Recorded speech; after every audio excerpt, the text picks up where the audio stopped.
Je venais de transmettre à madame Verdurin le message dont m'avait chargé Morel, et je parlais de Saint-Loup avec monsieur de Charlus, quand Cottard entra au salon en annonçant, comme s'il y avait le feu, que les Cambremer arrivaient.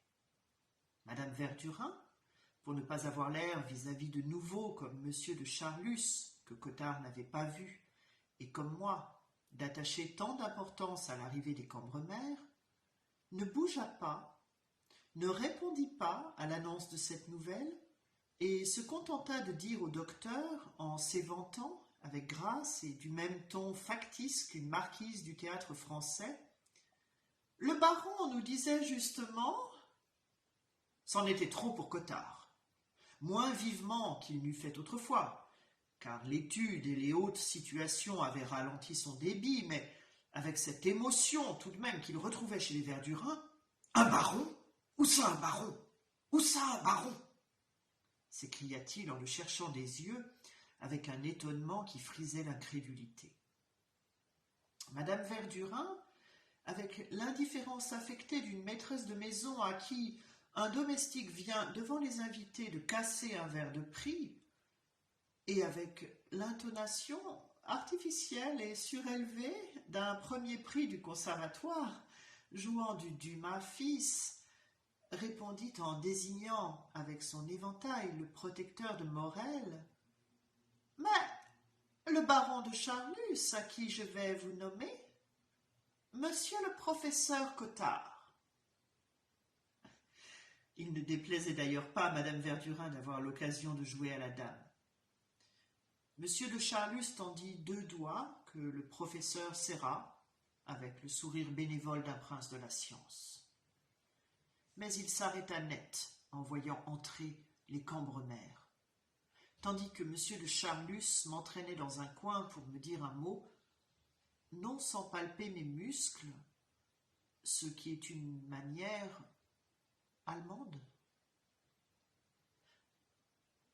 Monsieur de Cambremer ne ressemblait guère à la vieille marquise. Il était, comme elle le disait avec tendresse, tout à fait du côté de son papa.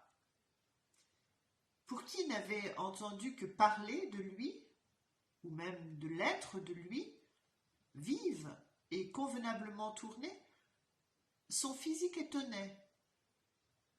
Sans doute devait-on s'y habituer. Mais son nez avait choisi pour venir se placer de travers au-dessus de sa bouche peut-être la seule ligne oblique entre tant d'autres qu'on eût eu l'idée de tracer sur ce visage, et qui signifiait une bêtise vulgaire, aggravée encore par le voisinage d'un teint normand à la rougeur de pomme. Il est possible que les yeux de monsieur de Cambremer gardassent entre leurs paupières un peu de ce ciel du Cotentin, si doux par les beaux jours ensoleillés où le promeneur s'amuse à voir arrêter au bord de la route et à compter par centaines les ombres des peupliers, mais ces paupières lourdes, chassieuses et mal rabattues eussent empêché l'intelligence elle-même de passer. Aussi, décontenancé par la minceur de ce regard bleu, se reportait-on au grand nez de travers. Par une transposition de sens, monsieur de Cambremer vous regardait avec son nez.